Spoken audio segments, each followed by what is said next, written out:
The communities of Garden Grove and Santa Ana were preyed upon by violent individual who had no remorse or care for the safety of anyone other than himself. According to police, Castaneda's rampage starting Wednesday afternoon in Orange County, California, with a robbery at this apartment complex where he lives. Minutes later, burglarizing this bakery. The suspect then returning, police say, to his apartment complex, stabbing two men who confronted him, killing them both. Then, two more armed burglaries, stabbing a female employee at an insurance company multiple times. Next, allegedly attacking a man pumping gas. 7 minutes later, killing a third man outside a Subway restaurant, and then a fourth man, a security guard, inside the 7-Eleven, where the suspect was arrested. The flags behind me are at half staff. That's for the needless violence that's happening across the United States. Less than 24 hours later, Pittsburgh, the scene of another random fatal stabbing. A woman at a bus stop killed, police say, by a suspect who then stabbed another woman walking by. The man quickly taken into custody. And Kaylee Harting joins us now live. Kaylee, what are police saying about the motives here, and any word on the condition of those other victims? Well, Tom, police say they're questioning both men. Their motives, though, still unclear. The man arrested in California, authorities say he's a known gang member. He's been convicted of drug and gun offenses in the past. And, Tom, the three people who were injured between these two incidents, they're all expected to survive. Tom? Kaylee Harting, First Class. Kaylee, thank you. New images now of the escaped inmate in Tennessee suspected of murder and considered, quote, extremely dangerous. Authorities releasing several mugshots of Curtis Ray Watson to show how his appearance may have changed. Watson may have killed a high-ranking prison employee before his escape, and tonight state officials with this chilling warning that he could be anywhere right now. Here's ABC's Victor Okendo.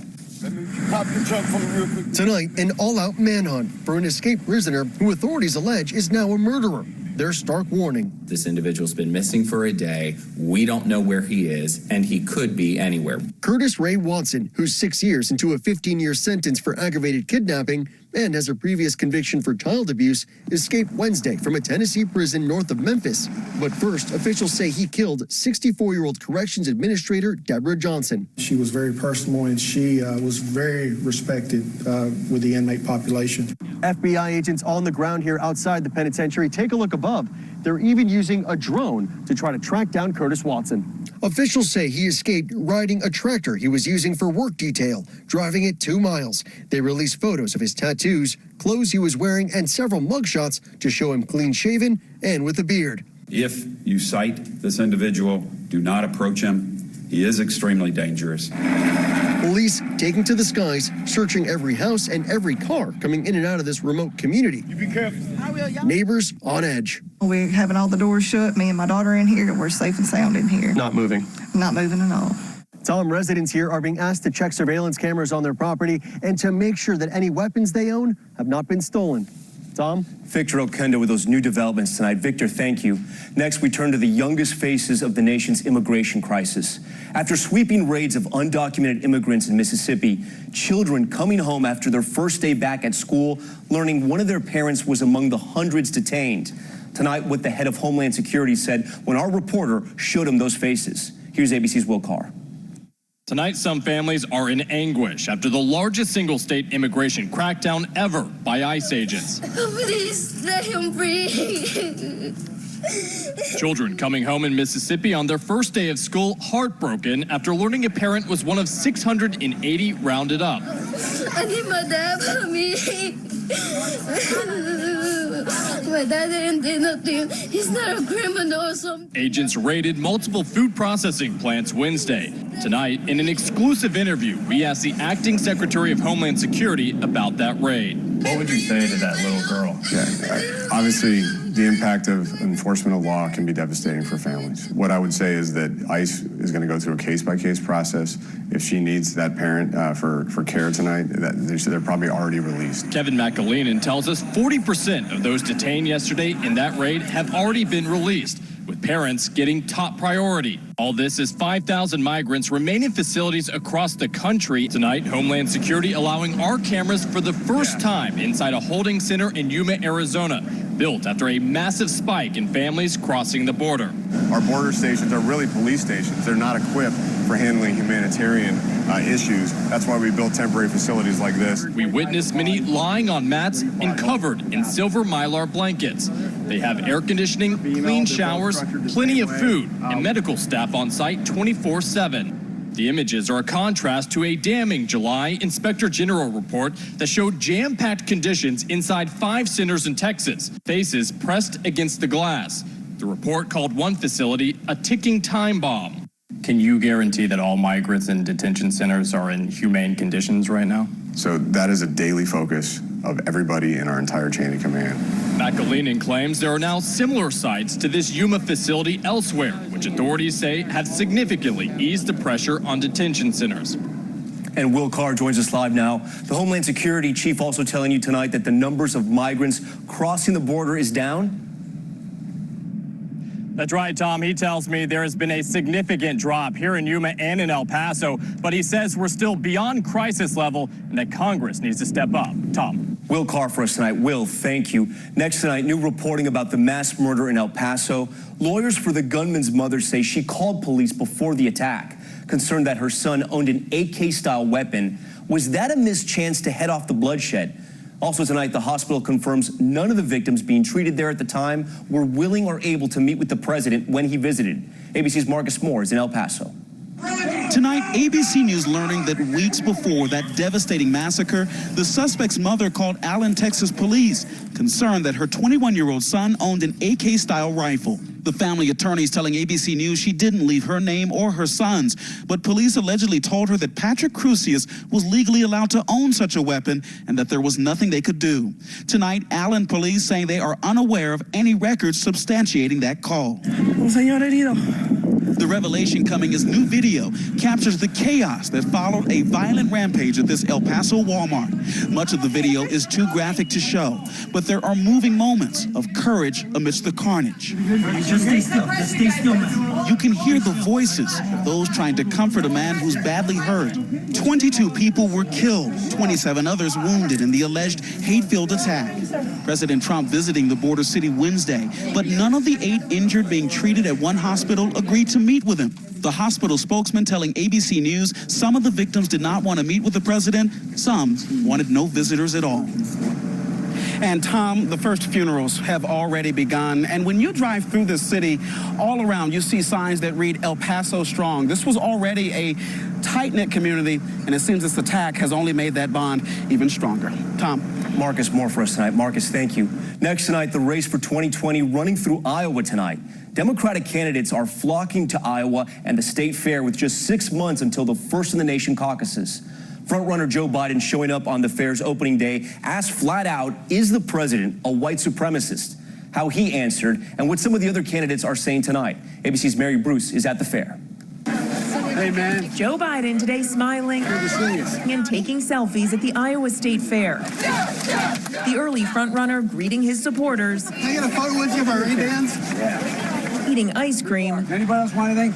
And using his harshest language yet to take on the president, as some of his rivals are flat out labeling Trump a white supremacist. Do you believe that the president is a white supremacist? I believe everything the president says and has done encourages white supremacists, and I'm not sure there's much of a distinction. As a matter of fact, it may be even worse. Several of Biden's opponents have gone even further. Is the president a white supremacist? He is. He's also made that very clear. In an interview with the New York Times, Elizabeth Warren reportedly responding yes when asked if she thinks President Trump is a white supremacist.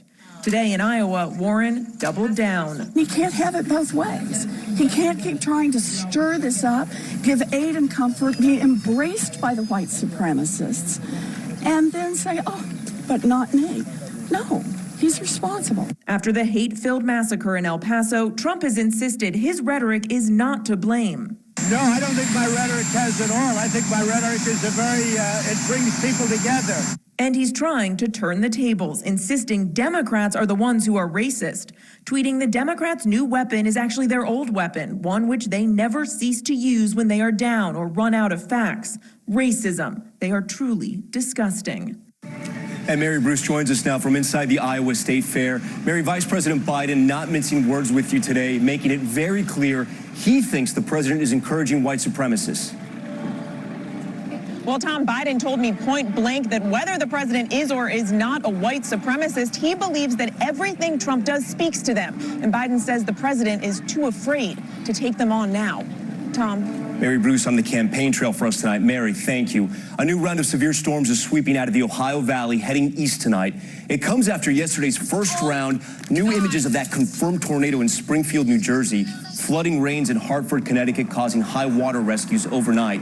ABC's chief meteorologist Ginger Z on the damage from those storms. Back up, Nick, back up. That is the terrifying sound of people inside a car in Springfield, New Jersey, backing away from that confirmed EF0 tornado, packing 70-mile-per-hour winds, shredding power lines. Near Philadelphia, gusts up to 60 miles per hour, slamming huge trees to the ground. Torrential rain swamped highways and streets near Philly. This woman rescued after her car was inundated. First responders in high-water vehicles rescuing stranded drivers overnight near Hartford, Connecticut, too. Firefighters carrying them out of that waist-deep water. The storms packed with dangerous lightning, stretching all the way from the mid-Atlantic to South Carolina. All right, Ginger Z joins us now from the George Washington Bridge. Ginger, how long will these storms still be a threat? Yeah, through tonight, really, Tom. I'm seeing the tops of thunderstorms there in the distance. There's a severe thunderstorm warning just 20 miles away from us to our north. That stretches up through Springfield, Massachusetts into Vermont. That's all the yellow boxes there. And what the yellow boxes mean, you could see 60-plus mile-per-hour winds that easily take down trees and power lines. That's for tonight. Then it fizzles out, and we have to focus in on the heat. From Georgia, Alabama, and Florida back to Dallas, which will feel like 109 today. It's been a long stretch under this ridge of high pressure and a lot of heat. You're squeezing it with an offshore low and making for really bad fire conditions from Nevada through Idaho up into Washington State. Tom. We'll monitor those potential fires out west. All right, Ginger, thank you. Next, the deadly plane crash in eastern Pennsylvania. The small plane coming down in a neighborhood early this morning. Landing in the trees, you see it there behind a home. Debris spread across a number of properties. A couple and their daughter were on board. None of them survived. Here's ABC's Diane Macedo. Tonight, witnesses say that plane skidded through backyards and clipped trees as it slammed into this residential neighborhood outside Philadelphia. There was no explosion or anything, but I could hear a crash. The single-engine plane took out this shed, barely missing the surrounding homes. I heard it because our bedroom's right in the front, and I heard it go over the house. Officials say the Beechcraft took off from Philadelphia shortly after 6 a.m., but went down just 3 minutes later, killing all 3 people on board, a couple and their 19-year-old daughter. I don't know what the pilot was thinking or what he was doing, but it's a miracle that no homes were struck. The FAA says on average there are about 3 small aircraft crashes a day in the U.S. This crash is similar to one in March when a twin-engine Piper aircraft slammed into an Ohio neighborhood, killing the pilot. Back here in Pennsylvania, the NTSB is still on the scene trying to uncover what caused this crash. One big mystery, there's no record of any distress calls from that plane. Tom? Such a mystery. All right, Diane, thank you. An ominous new report from the United Nations about the threat to the world's food supply. More than 100 scientists warn that soil is being lost between 10 and 100 times faster than it is forming, and that climate change, including flooding and drought, is speeding up the loss. But they say there is hope if change comes quickly, including shrinking farmland while growing forest, wasting less food, and persuading more people to shift from meat-based to plant-based diets. And back now with a flight attendant facing charges after appearing drunk in the sky, then allegedly failing a breathalyzer back on the ground. ABC's David Curley covers aviation. This flight attendant is out of a job tonight and facing charges of endangering passengers on a United Express flight from Chicago. Some reported Julianne March having trouble balancing, seeming to pass out, passengers fastening her seatbelt for her. She was stumbling and kind of staggering back and forth, bumping into passengers as she was zigzagging kind of up and down the aisle. When the plane landed in South Bend, Indiana, officers boarded. March started crying and when asked what city she was in, said Chicago. When she finally took a breathalyzer, her level was 0.2, 5 times over the legal limit for flight attendants. In the aviation industry, safety comes first, and we always take very swift action to correct when there is something that's unsafe. That swift action came from Wisconsin Air, which was operating the flight for United, saying that the flight attendant is no longer employed by the airline. Tonight, she is also facing a misdemeanor charge. Tom? David Curley for us tonight. David, thank you. Back now with an NFL superstar sidelined indefinitely after a cryotherapy mishap. ESPN reporting Oakland Raiders wideout Antonio Brown, who last practiced in July and one of the best players in the NFL, suffered extreme frostbite on his foot while undergoing cryotherapy in France. Now, the trendy treatment exposes the body to minus 300-degree nitrogen vapors inside chambers. It is believed by some to have health benefits for recovery, though the FDA has not approved it for medical purposes. The big screen movie villain playing a real-life hero, actor Danny Trejo, known for bad guy roles in Machete and Desperado, witnessed a rollover crash in Los Angeles and sprang into action, helping pull a small boy from the vehicle. Everyone is expected to be okay. A new study finding too much coffee could trigger migraines. Harvard researchers reporting that drinking 3 or more servings of coffee a day increases the risk of headaches by 40% for migraine sufferers. The strength of the coffee can complicate its impact. That study appearing in the American Journal of Medicine. And the Phillies fan flexing some dad muscles at the ballpark. A foul ball sliced down the first baseline. Watch this, when John Paul, with his daughter in his right hand, makes the one-handed catch with his left. He later admitted he played baseball into college, but he said that sweet snag was all instinct, dad instinct. Finally tonight, we get to see so many amazing moments here, but few like this one. It stopped an entire airport terminal, and they only knew half the story. 52 years ago, like so many of his generation, Roy Knight Jr. said goodbye to his family, leaving Garner, Texas to fly combat missions in Vietnam. Colonel Knight would not come back, killed in action. This past February, decades later, his remains were recovered in Laos. And today, on this Southwest flight, Colonel Knight came home. The moment stopping an entire terminal at Dallas Love Field. Everyone stopping to watch, salute, and pay their respect. For the pilot of that Southwest jet, this would be the most important flight of his life. Flying had always been his dream, ever since he saw his father take off 52 years ago. Has it hit you yet? This was no ordinary dignified transfer. That pilot is Captain Brian Knight, son of Colonel Roy Knight. He was 5 years old when his dad left for war. Now, he's a man, wearing that lanyard with those immortal words for our POWs and MIAs that ring so true tonight. You are not forgotten. And tonight, as always, we thank all of our veterans and their families. Thank you for watching. I'm Tom Yamas in New York. I hope to see you right back here tomorrow. Good night.